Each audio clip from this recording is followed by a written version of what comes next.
Hey everyone, it's Marianne with Akashic Inspirations, and this is going to be our reading, our Love Tarot reading for March for Pisces. Wow, can you imagine? We're already in March. Crazy. And this March, oh my gosh, you guys, what energies do we have? Well, we start with our eclipse season. So we're going to start with the new moon and the eclipse, total solar eclipse. The sun in Pisces, and it's going to affect, I believe, the area of Indonesia and the Western Pacific. So that's going to either happen March 8th or March 9th, depending on where you're located in the world. So what does this mean for us? All right, so it's going to be dealing with, it's like hitting a reset button, because when those solar energies are interrupted by a super new moon, because it's going to be, as the moon is very close, one of the closer points of the earth, so it's going to actually be a super new moon, and therefore it's double the energy, higher tides, greater fluxes of changes in weather. So what's going to happen for us personally is that we are going to be able to basically hit that button and reset. We're going to go through some profound changes. We're going to be able to do some quantum leaping if we've really been doing our shadow work. It's going to kind of take us through something kind of heavy duty, and then we'll be able to release that, go through the lesson, and then come out so much the better. We're also going to be having this month on March 20th, the spring or the autumn equinox, depending on which hemisphere of the earth you're on. And March 23rd is going to be a lunar eclipse of the full moon in Libra. So that's going to affect our communications and how we speak within our relationships with each other. But going back to March 8th and the solar eclipse, that's going to affect, it's also, we're also having the influence of Cryon the Healer. So it may touch on some deep wounds for healing. And it's just going to be really powerful and very transformative. So I brought out to work with us today, I have my blue Andara stone, since we have our sign of Pisces in our water sign. And this is a sunstone, yellow sunstone Andara, to signify the eclipse of the sun. And I brought up my Laramar, which connects us with the water energies and the Atlantean energies. And I have this beautiful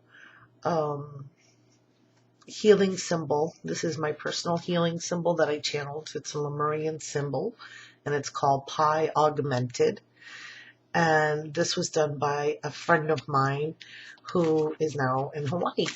So thank you very much, Noelle. And I work with it all the time. I usually have it on my personal altar, but I thought I would bring it out since we are going to be dealing with some deep emotional issues for healing during this time. So I brought out my generators, and I did want to make two announcements. One, I'm open for private readings, and you can go to akashicinspirations.com if you'd like to have your own personalized reading. And two, we're holding a special package. It's called Past Life Regression. And I'm working with Ron from Simply Intuitive and with Deborah from Intuitive Deborah, also known as Glammy Witch on YouTube. And you could find it on my website, akashicinspirations.com. And it is, you'll have a 1-hour session with us to help you look into the past lives that's most affecting you in this present moment regarding your relationships or any other aspect of your life. and we will send you meditations. We open a thread on Facebook. We do a bunch of stuff, guys. It's really for the $60 that we're charging for 3 psychic mediums to work with you. And we're also healers. So we delve into the deepest aspects of what is most important for you to be able to heal. And with this solar eclipse, this is the perfect time to get into that and do that work. So with that, we will start our reading for the Love Tarot. I'm very excited about March and see what by the way, happy birthday to my Pisces. I know we went into your sign on February 19th. And then, let's see which cards want to come out to give you the best guidance for Pisces for the month of March. All right. So here we are. Here's the new beginning. Here's the Fool. Here's Percival. So you're starting in a new manner. What I'm getting is that perhaps relationships that you may currently already be in will be seen in a new light, or you may literally start a new relationship and start it in a manner that is innocent and vulnerable and loving. You see, we have this healing color of the green here, the healing energy, the white of the purity.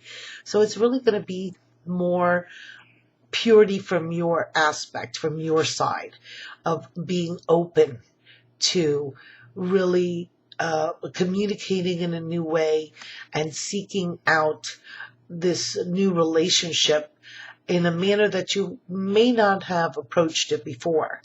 And that's, most of us are very guarded when we go into relationships. So this for me means that you're going to go into any new relationships or a current relationship, but see it and act in a manner that is open, hearted, and more vulnerable. And, okay, wow. All right, so let me just put these out since they all came out flying out. All right, so we're going to start with that. Let me just pull the last 3, and we see what we get. But I like that we're starting things in a way that's new and seeing things in a different manner. Perfect. Okay, here we go. Let me look at this a moment and kind of get the grasp of the cards. And it's very appropriate that right next to the Fool, we also have the death or the rebirth. And it is about an inward and outward spiral.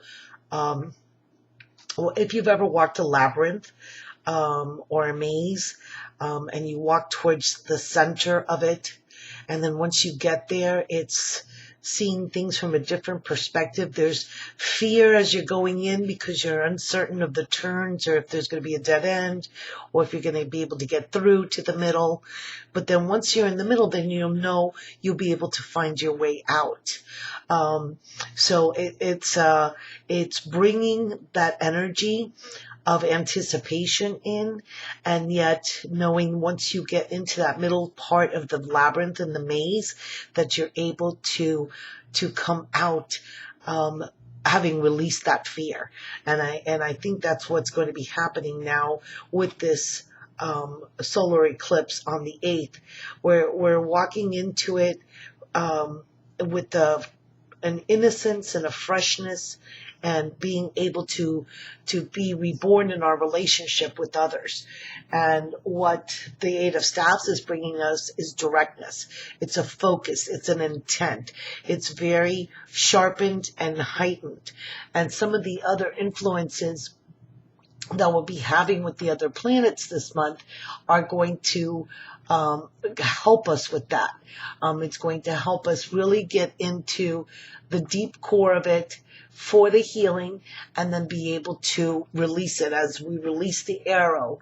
And we'll be able to really pinpoint old habits, old beliefs, old patterns, and be able to make way for all of this newness that's coming in.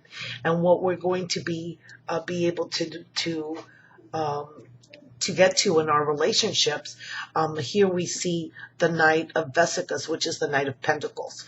And here he's completely opened in his heart center. So what we're going to be doing is working from our heart center, working from that pure place of vulnerability. To me seems to be the key for this reading, and just being open to, when we allow ourselves to be vulnerable, we also can reap great rewards. So here he is, he's dressed in this red, which is the creativity and the passion coming through, and yet he's sitting on the ground being fully grounded. So it's a beautiful combination of the physicality of the pentacles, which he represents, and the message of bringing in the higher aspect through the heart center. So, and here's the couple, you see, because here now we have the Empress, who brings in the beautiful aspects of the divine feminine. She's totally connected to spirit. She's nurturing, loving, emotionally generous, just prosperous in all aspects of her life. And so here we have this couple that is balanced completely grounded, and yet very in tune with their higher self, with their spiritual self. And this, to me, designates a twin flame relationship, because that, to me, is what twin flames is about, is when each person in the relationship is grounded and very centered, and yet connected to their higher self, so that they are presenting their best selves. And it's interesting how here you see the, I don't know if you can see this here, the lines on the tour behind her, which is basically a labyrinth. And we have the Death card with the labyrinth down here, seeing it from the higher perspective, looking down upon it. And now we're seeing it closer up front. So that which we have at the beginning with the solar eclipse, bringing in that energy of rebirth, now we're bringing those higher aspects down into a grounded, more physical, manifested manner. Right? And here the Eight of Pentacles represents, and here we have another 8 card, which is interesting. So we have the 8 of Staffs, which is directness, swiftness, something coming quickly. And here we have the 8 of Pentacles, which says patience. So here we have, is it quick or is it be patient? But to me, this means a mastery.